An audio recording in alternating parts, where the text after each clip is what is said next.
Hello everyone, स्वागत है आपका मेरे चैनल में। और आज मैं आपके लिए एक यूज़फुल वीडियो लेकर आ चुकी हूँ जो बहुत ही इंटरेस्टिंग होने वाली है।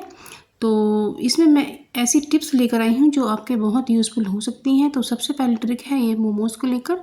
ये हमने घर पर मोमोज़ बनाए हैं। यदि आपके पास टमाटर ना हो तो आज मोमोज़ के मसाले में ही थोड़ी सी मिर्ची ज़्यादा ऐड कर सकते हैं, तो इससे आपको चटनी की कमी नहीं महसूस होगी। तो आप इस तरीके से अपने मोमोज़ बना सकते हैं। कितने अच्छे मोमोज़ बने हैं।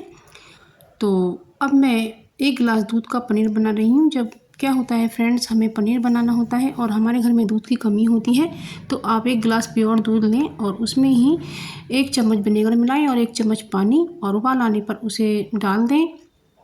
तो आप देख सकते हैं कि मेरा पनीर फट गया है और इसे थोड़ी देर पड़ा रहने दें, और बस केवल 1 मिनट के लिए। और इससे सारा जो पनीर है वो सारा बैठ जाएगा और दूध जो है वो सारा पनीर के अंदर एब्जॉर्ब हो जाएगा। और इस तरीके से आप इसे एक बारीक कपड़े में छान करके और इस तरह से थाली में फैला करके, और या तो आप कोई भारी बर्तन ले सकती हैं या पत्थर का चकला, इस तरीके से उसे फैलाइएगा। तो इस तरीके से हमारे दीपक को लेकर, ये जो दिए होते हैं हमारे जलाते जलाते काले पड़ जाते हैं और इस पर जो इनका ऑयल होता है तो उसकी एक मोटी सी लेयर जम जाती है और वो साफ़ नहीं होती है। तो हमें इसके लिए क्या करना है, तो हमें सबसे पहले करना है इन्हें पानी से गीला, और बस इस पर हमें लगाना है अब थोड़ा सा सॉस। और आप देखेंगे फ्रेंड की जो सॉस है वो बहुत ही अच्छी होती है, उससे हमारे जो दिए हैं बिल्कुल निखर जाते हैं।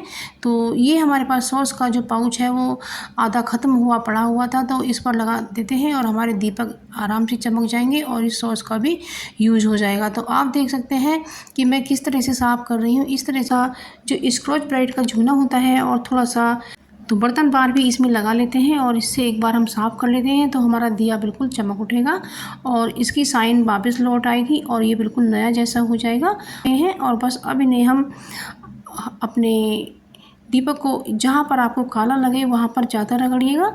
अब वॉश कर लेते हैं। तो फ्रेंड्स आप देख सकते हैं कि ये हमें इसी तरीके से अपने दिए को चमकाना है।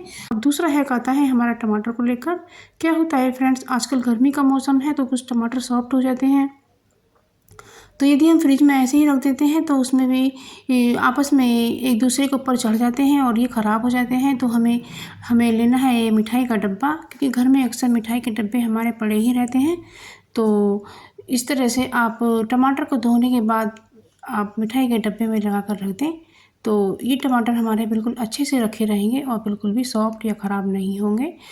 तो क्या होता है फ्रेंड्स कि टमाटर के अंदर मॉइस्चर आ जाता है, तो उसकी वजह से गलने लगते हैं और डब्बे में मॉइस्चर बिल्कुल भी नहीं आएगा।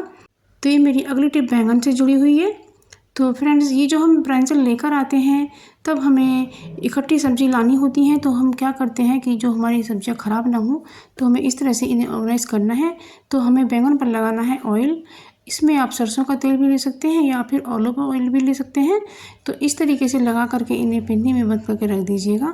तो ये हमारे बैंगन 1 हफ्ते तक बिल्कुल इसी तरीके से रखे रहेंगे। जब इनका नंबर आए बनाने का तब बना लीजिएगा। ये बिल्कुल फ्रेश और इसी तरीके से अच्छे निकलेंगे।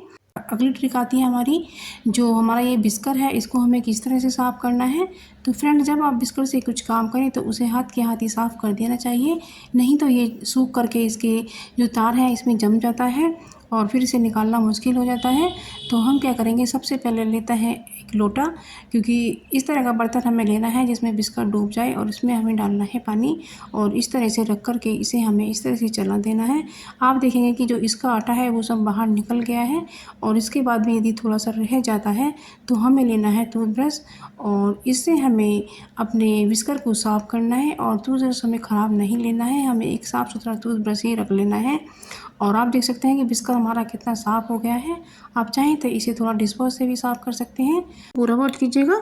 तो सबसे पहले ट्रिक आती है हमारी, जब हम घर पर इडली बनाते हैं तो ये मैंने चावल और उड़द की दाल भिगो करके बैटर बनाया है और इसमें मैंने थोड़ा सा खाना सोडा डाल करके इसे रेस्ट करने के लिए 1 घंटे के लिए छोड़ दिया, और इसमें मैंने थोड़ा नमक मिलाया। और अब मैं इडली स्टैंड को ग्रीस कर रही हूँ। ग्रीस करे बिना आप बैटर ना डालें, क्योंकि फिर इडली चिपक जाती हैं और जब छुटाते हैं तो वो टूट सकती हैं। और इस तरह से हमारा बैटर तैयार है और इसमें हम बैटर को भर देते हैं। तो फ्रेंड्स आप जब बैटर भरें तो इसमें ऑयल ज़रूर से लगाइएगा। उसमें आप मस्टर्ड ऑयल भी लगा सकते हैं या रिफाइंड ऑयल भी लगा सकते हैं। तो आप इस तरह से चावल और उड़द की दाल की इडली बना सकते हैं और इसे हम कुकर में स्टीम कर देते हैं। देखिए कितनी अच्छी इडली बनी है, बहुत ही सॉफ्ट इडली बन करके तैयार हुई है। तो फ्रेंड्स आप भी इस तरह से कर सकते हैं और घर पर बहुत अच्छी इडली बन करके तैयार हो जाती है। और हमने ये बिना दही और बिना इनो के ही हमने इडली बनाई है। देख सकते हैं आप कितनी सॉफ्ट बनी है। तो इसी तरह से आप भी कीजिएगा। का अचार होता है, जब गुठली पे से हम अचार उतार लेते हैं तो उसके बाद जो बारीक बारीक जो उस पे से गूदा उतारना होता है, तो उसका मैं अचार बना रही हूँ। और कल मैंने इसको चरा करके इसे आज सुखाया है और इसमें मैंने थोड़ी हींग पीस कर डाली है और मैं इसमें अब लाल मिर्ची पाउडर डाल रही हूँ और थोड़ा सा नमक डाल रही हूँ। और तो फ्रेंड्स इसमें जो मेरे चाय का पानी है उसे भी मैं इसी में डाल देती हूँ और इसको मुझे हाथों से नहीं करना है, हाथों में मिर्ची लगेंगी। इस तरह से मैं चम्मच से अच्छी तरह से मिक्स करके इसे भर देना है। जो इसमें हींग डाला हुआ है उसे इस तरह से मिला मिलाकर इसमें हींग भी अच्छे से एब्जॉर्ब हो जाएगा। तो इस तरीके से आप अचार बना सकती हैं। तो इससे फ्रेंड्स आपका हाथ भी नहीं सनेगा। तो आप मेरे चैनल पर नए हैं तो मेरे चैनल को सब्सक्राइब कीजिएगा और मेरी वीडियो को लाइक शेयर कमेंट कीजिएगा। तो आप अपना हींग का अचार इस तरीके से बनाइएगा फ्रेंड। यदि आप चाहें तो गुठली पर से जो गूदा उतारा जाता है उसका आप छुंदा भी बना सकती हैं मीठा वाला। तो मैंने ये हींग का अचार बनाया है और ये बहुत ही टेस्टी। अभी अगली ट्रिक आती है हमारी वेट लॉस को लेकर। तो फ्रेंड्स मैंने इस भगोने में कुछ मेथी के दाने और कुछ जीरे के दाने ऐड किए हैं और इसको अच्छे से मैंने पानी के साथ बॉईल कर लिया है। तो बस इसको मैं अब छान लेती हूँ और छानने के बाद इसको थोड़ा हम ठंडा करेंगे। हमें ये गुनगुना ही लेना है और हमें दिन में 3-4 बार इसे पीना है। तो इससे क्या होता है फ्रेंड्स, हमारा फैट कम हो जाता है और ये वेट लॉस करने के लिए बहुत ही अच्छा तरीका है। और इसमें आप नींबू भी निचोड़ सकते हैं। तो फ्रेंड्स आप नींबू ज़रूर से ही ऐड कीजिएगा। आप देख सकते हैं कि जब मैं इसमें नींबू निचोड़ूंगी तो ये जो कलर है कितनी तेज़ी से हटेगा। तो इसी तरह से फ्रेंड्स आपका फैट भी हट जाता है। तो आप इसे ज़रूर से करके देखिएगा। तो हमने इसको करके देखा है इसलिए ही मैंने ये नुस्खा आपके साथ शेयर किया है।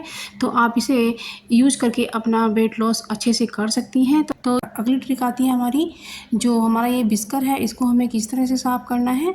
तो फ्रेंड जब आप बिस्कर से कुछ काम करें तो उसे हाथ के हाथ ही साफ़ कर देना चाहिए, नहीं तो ये सूख करके इसके जो तार है इसमें जम जाता है और फिर इसे निकालना मुश्किल हो जाता है।